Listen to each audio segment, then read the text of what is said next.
আসসালামু আলাইকুম। দেশের সংবাদে আপনাদেরকে স্বাগত জানাচ্ছি আমি মুশফিকুল ইসলাম। শুরুতেই জানিয়ে দিচ্ছি শিরোনামগুলো। ৩০টি আসন ছাড় নিয়ে সমঝোতা না হওয়ায় পিআর দাবিতে বিএনপির ওপর চাপ সৃষ্টি জামায়াতের, আর মাথায় উঠতে দেওয়া হবে না। এনসিপির ডাকে এখন লোক আসে না। কলকাতার পত্রিকায় বিস্ফোরক মন্তব্য মির্জা ফখরুলের। জামায়াত এনসিপির তীব্র প্রতিক্রিয়া। জাতিসংঘ অধিবেশনে যোগ দিতে নিউ ইয়র্কে প্রধান উপদেষ্টা। ফেব্রুয়ারিতে ভোটের জন্য প্রস্তুত বাংলাদেশ। রোহিঙ্গা ইস্যুতে পাশে থাকার আশ্বাস মার্কিন দূতের। নিউ ইয়র্কে এনসিপি নেতাদের হেনস্থা আওয়ামী লীগ সমর্থকদের। আখতারের নেতৃত্বে পাল্টা স্লোগান। নিন্দা প্রতিবাদ রাজনৈতিক দলগুলোর। তদন্তে পররাষ্ট্র মন্ত্রণালয়। হুন্ডিতে টাকা পাঠিয়ে ডলারে রূপান্তর করে বিদেশি সম্পত্তি ক্রয়। সাবেক মন্ত্রী জাবেদের হাজার কোটি টাকা পাচারের প্রমাণ দুদকের হাতে। 2 সহযোগীর স্বীকারোক্তি। এবং এবার ফিলিস্তিনকে স্বাধীন রাষ্ট্রের স্বীকৃতি দিল ফ্রান্স, বেলজিয়াম সহ 6 দেশ। গাজা যুদ্ধ বন্ধের আহ্বান ম্যাক্রোর। 30টি আসন ছাড় নিয়ে সমঝোতা না হওয়ায় পিআরের দাবি সামনে এনে বিএনপির ওপর চাপ সৃষ্টির কৌশল হাতে নিয়েছে জামাত। তাদেরকে আর মাথায় উঠতে দেওয়া হবে না। জামাত যত বড় না শক্তি, বিএনপি অকারণে তার চেয়ে বেশি গুরুত্ব দিয়েছে তাদের। কলকাতা এক দৈনিক পত্রিকায় সাক্ষাৎকারে এমন বিস্ফোরক মন্তব্য করেছেন বিএনপির মহাসচিব মির্জা ফখরুল ইসলাম আলমগীর।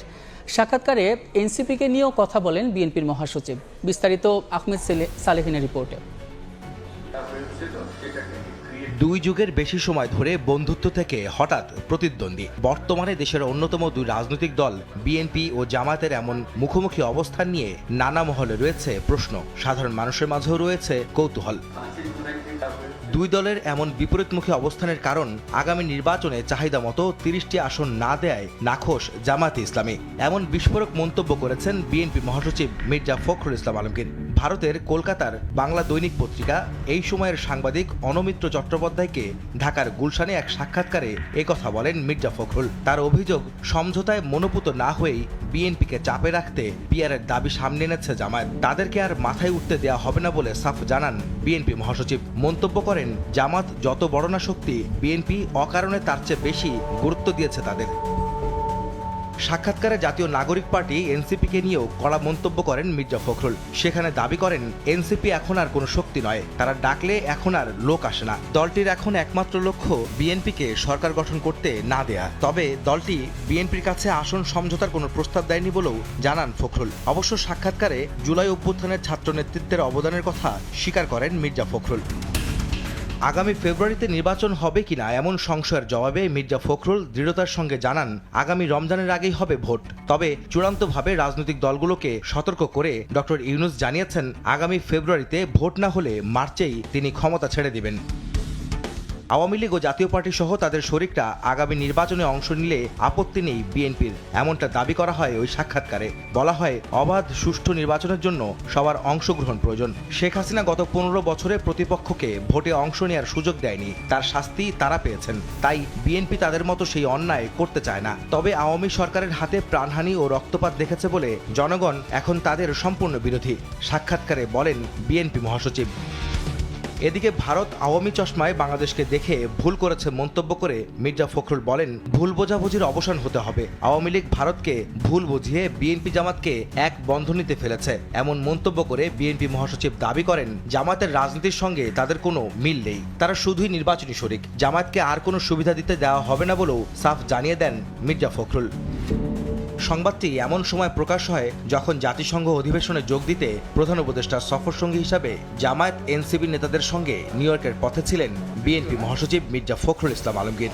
বিএনপির কাছে 30 আসন ছাড় চেয়েছে জামাতে ইসলামী। মির্জা ফখরুলের এমন দাবি অস্বীকার করেছে জামায়াত।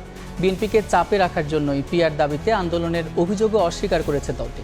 অন্যদিকে এনসিপির ডাকে এখন আর লোক আসে না এমন কথা উড়িয়ে দিয়ে তরুণদের দলটি বলছে, বিপুল জনসমর্থন আছে তাদের।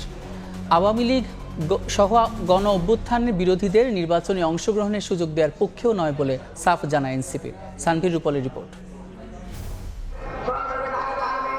জুলাই সনদের আইনি ভিত্তি সুষ্ঠু নির্বাচন, সংসদে 2 কক্ষে পিআর পদ্ধতিতে নির্বাচনের দাবিতে আন্দোলন করছে জামায়াতে ইসলামী। ভারতীয় পত্রিকা এই সময়কে দেয়া সাক্ষাৎকারে বিএনপিকে চাপে রাখতে এই আন্দোলন বলে মন্তব্য করেন দলটির মহাসচিব মির্জা ফখরুল ইসলাম আলমগীর। এছাড়াও বিস্ফোরক সব মন্তব্য করেন যা ঝড় তুলেছে রাজনীতিতে।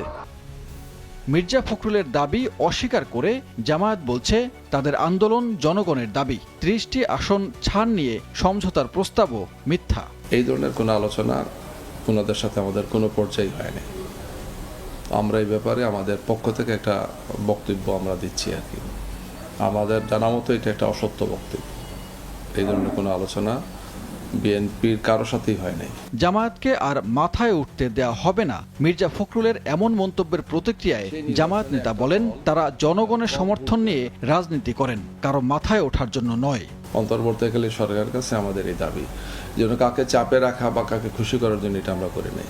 এটা আমরা জনকল্যাণেই ভেবেচিন্তেই আমরা এটা দিয়েছি। এটা শুধুমাত্র তো আমাদের দাবি না, এখন এটা একটা অর্থে বলা যায় এটা একটা জাতীয় দাবিতে পরিণত হয়েছে।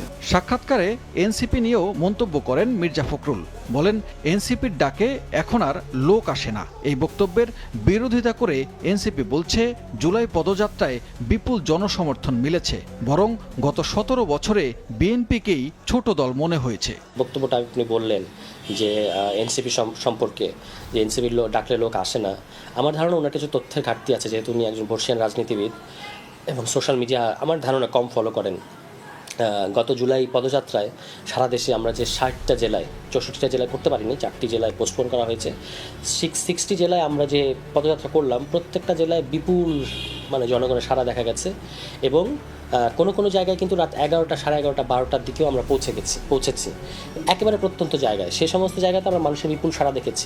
আওয়ামী লীগ ও 14 দলকে নির্বাচনে অংশগ্রহণের সুযোগ দেওয়ার পক্ষে থাকায় মির্জা ফখরুলের বক্তব্যের নিন্দা জানিয়ে বিষয়টি নির্বাচন ভণ্ডুলের ষড়যন্ত্র বলে মন্তব্য করেন সরওয়ার তুষার। মির্জা ফখরুল ইসলাম আলমগীর এই সাক্ষাৎকারে আরেকটা কথা বলেছেন যে তিনি চান আওয়ামী লীগ, জাতীয় পার্টি, 14 দল সবাই নির্বাচনে আসুক। এটা খুবই ভয়ঙ্কর এবং আপত্তিকর বক্তব্য এবং আমরা আমাদের দল থেকে এটা সর্বোচ্চ তীব্র নিন্দা জানাই। কোনোভাবেই আগামী নির্বাচনে যদি আপনি আওয়ামী লীগকে অংশ নেন, এই পরিকল্পনাটা হচ্ছে আগামী নির্বাচনকে ভণ্ডুল করার পরিকল্পনা। অন্য রাজনৈতিক দলের মতো ফেব্রুয়ারিতে নির্বাচনে আপত্তি নেই এনসিপির, তবে তার আগেই বিচার ও সংস্কার নিশ্চিত করার দাবি দলটির। দেশের মানুষ সরাসরি ভোটে অভ্যস্ত, তারা পিআর জানে না এমন মন্তব্য করে বিএনপির নেতারা বলেছেন নির্বাচনের রোডম্যাপ ঘোষণার পরও ভোট বানচালের অপচেষ্টা করছে ৭১-এর পরাজিত শক্তি। দলটির নেতাদের অভিযোগ বিএনপির বিরুদ্ধে অপপ্রচার চালিয়ে একটি মহল পতিত স্বৈরাচারকে পুনর্বাসনের চেষ্টা করছে।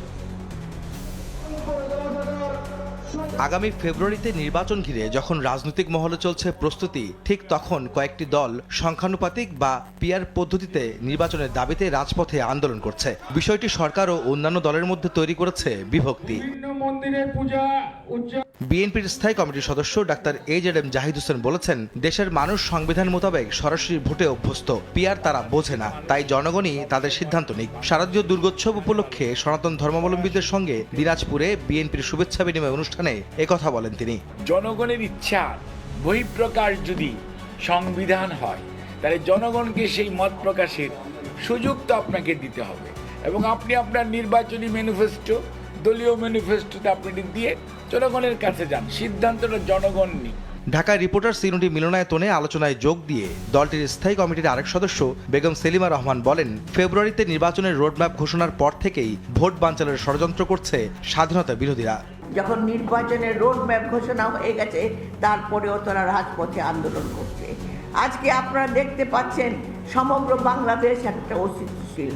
আপনারা দেখেছেন এখনো আওয়ামী লীগের দোসররা তারা কিন্তু এই বাংলাদেশে আছে।